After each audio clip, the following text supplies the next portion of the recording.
তো ভিউয়ার্স আপনাদেরকে আজকে যে একটা কেবল আনবক্সের কাজ দেখাবো, কাজটা দেখলে আপনারা শিখতে পারবেন। দেখুন আমি সর্বপ্রথম মিটার দিয়ে মাপি নিলাম ভোল্টেজটা, অ্যাডাপ্টারের কতটুকু আছে। তো ভোল্টেজটা মাপি দেখার পর আমি দেখতেছি এইখানে সার্কিট কোথাও শর্ট সার্কিট হয়েছে কিনা, আমি সেটাও মাপি দেখলাম। তো আপনারা সঙ্গে থেকে ভিডিওটা কন্টিনিউ করলে কাজটা আপনারা অবশ্যই শিখতে পারবেন। তো আমার এইখানে মাপি দেখা শেষ, এখন আপনাদেরকে আমি দেখাবো এইখানে সমস্যাটা কোথায় হয়েছে। তো এইখানে যে পাওয়ার আইসিটা দেখা যাচ্ছে, আপনাদেরকে একটু জুম করে দেখে নিই। এই পাওয়ার আইসিটা পুড়ে গেছে, অনেকটাই পুড়ে গেছে, যেখানে এখানে শর্ট সার্কিট হয়ে গেছে, যার জন্য এখানে কোনো পাওয়ার আসতেছে না। আপনাদেরকে একটা উপায় দেখাবো, এই পাওয়ারগুলো পুড়ে গেলে আপনারা অন্য কোনো এক্সট্রা পাওয়ারের মাধ্যমে বক্সটা চালু করতে পারবেন কি না। তো আপনাদেরকে আগে আমি আপনাদেরকে দেখে নিই এইখানে কতটুকু পরিমাণে ক্ষতিগ্রস্ত হয়েছে, তা আপনাদেরকে একটু জুম করে দেখে নিই। আপনারা সঙ্গে থেকে ভিডিওটা কন্টিনিউ করুন। দেখুন এইখানে পাওয়ারটা পুড়ে গিয়েছে। তো এইটাকে আমি রিমুভ করে নেব। রিমুভ করে নেওয়ার পর এইখানে এই সার্কিটটা এক্সট্রা সার্কিটটা লাগাবো। তো আপনারা লাগানোর পদ্ধতি যদি দেখতে চান, অবশ্যই আমার ভিডিওটা ফুলফিল কন্টিনিউ করবেন। আমি এইখানে কোথায় কোথায় লাগাবো তার আপনাদেরকে সব কিছুই বিস্তারিতভাবে স্ক্রিনে লিখিয়ে দেবো। আপনারা স্ক্রিনে দেখে আমার কাজটা লেখা দেখে আপনারা কাজটা করতে পারবেন। সর্বপ্রথম যে এইখানে যে ফিল্ডের ক্যাপাসিটারটা দেখাইতেছি, এই ক্যাপাসিটারে আপনার নেগেটিভ পজিটিভ ভোল্টেজটা আপনাদেরকে জেনে নিতে হবে। আগে জেনে নেওয়ার পর আমি যে লাল তারটা লাগাইতেছি এইখানে কালো তারটা লাগাইতেছি, এটা হয়েছে মাইনাস তার। এই মাইনাস তারটা আমি ক্যাপাসিটারের অপর সাইডে জয়েন দিয়ে দিচ্ছি, আপনারা তা দেখতে পারতেছেন। আমি জয়েন দিয়ে নেওয়ার পর আপনাদেরকে আমি ক্যামেরার সামনে নিয়ে আসতেছি, যেহেতু একা একা ভিডিও করা। দেখুন মাইনাসটা আমি জয়েন দিয়ে নিয়েছি, এখন প্লাস সংযোগটা এইখানে নেব। আপনারা এইখানে যদি এই সার্কিটটা এইখানে লাগাইতে চান, সর্বপ্রথম এই সার্কিটটাকে 12 ভোল্ট আগে দিতে হবে। তো আমি ক্যাপাসিটার থেকে 12 ভোল্ট নিয়েছি, আমি এই সার্কিটে 12 ভোল্ট এইখানে 5 ভোল্ট হয়ে গেছে, তাই এইখানকার 5 ভোল্টটা নিলাম। আর এইখানকার যে ক্যাপাসিটারটা এইখানে যে দেখা যাচ্ছে, এখানে যে পাওয়ার আইসিটা ছিল, পাওয়ার আইসিটা ওইখানে পুড়ে যাওয়ার কারণে এইখানকার যে ফিল্ডার ক্যাপাসিটারটা আছে, এই ক্যাপাসিটারের প্লাস সংযোগটাতে আমি যে পাকে সাদা দাগটা আছে তার অপর সাইডে এই প্লাস সংযোগটা লাগিয়ে দেবো। ওইখানে 5 ভোল্ট একেবারে পুরোপুরি এই সার্কিটের সব জায়গায় ভোল্টেজটা সরবরাহ হবে। তো আপনারা সঙ্গে থেকে ভিডিওটা কন্টিনিউ করুন। আমি এইখানে প্লাসের সংযোগটা এইখানে দেখাচ্ছি, আপনাদেরকে এই ক্যাপাসিটারে লাগাবো। আপনাদেরকে আমি এইখানে ঝালাইটা দিয়ে দেখাচ্ছি। তো আপনারা সঙ্গে থেকে কন্টিনিউ করুন। দেখুন আমি কত সুন্দরভাবে এইখানে আটকে নিয়েছি।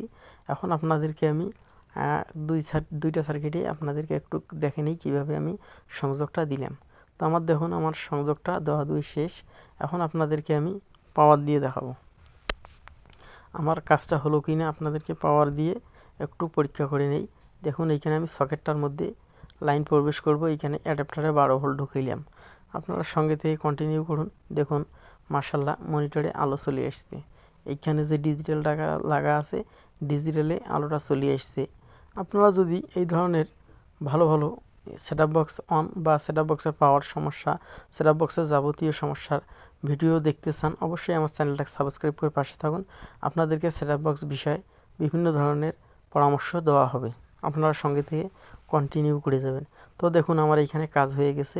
আপনাদেরকে আমি এইটা ভালো করে সেটআপ দিয়ে কীভাবে কোথায় আটকানো হবে আপনাদেরকে সব কিছু দেখাইতেছি। দেখুন আমার পাওয়ারটা কোথায় কোথায় লাগাছি, আপনাদেরকে একটু ঘুরিয়ে ঘুরিয়ে দেখে নেই। এইখানে প্লাস 12 ভোল্ট নিছি, আর এইখান থেকে হলুদ তারটার মাধ্যমে 5 ভোল্ট এইখানে এই সার্কিটে সরবরাহ হয়েছে। কিন্তু আপনাদের যদি মেইন প্রসেসর আইসি ঠিক থাকে, যে কোনো উপায়ে কাজটা সাকসেসফুল হবে। তো আপনাদেরকে আমি এখন সেটআপ বক্সটা বক্সের মধ্যে আটকে নিব, কীভাবে ঢুকাবো আপনারা সঙ্গে থেকে দেখুন। এটা ঢুকানোর পদ্ধতি এবং সার্কিটটা এক্সট্রা সার্কিটটা লাগানোর পদ্ধতি। তাই আপনাদেরকে আমি এক্সট্রা সার্কিটটা কীভাবে লাগাবো আপনাদেরকে দেখুন।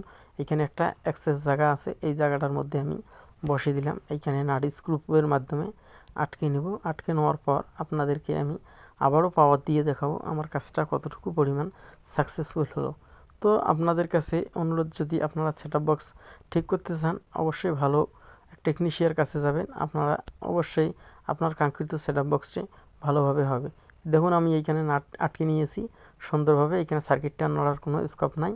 এখন আপনাদেরকে আমি এইখানকার ঢাকনা লাগিয়ে আপনাদেরকে দেখাবো আমার কাজটা হইলো কি না। এখন আমি আবার ওইখানে ঢাকনা লাগিয়ে নিলাম। লাগিয়ে নেওয়ার পর আমি এইখানে আবার পাওয়ারটা অ্যাডাপ্টারে 12 ভোল্ট এইখানে ইনপুট করলাম।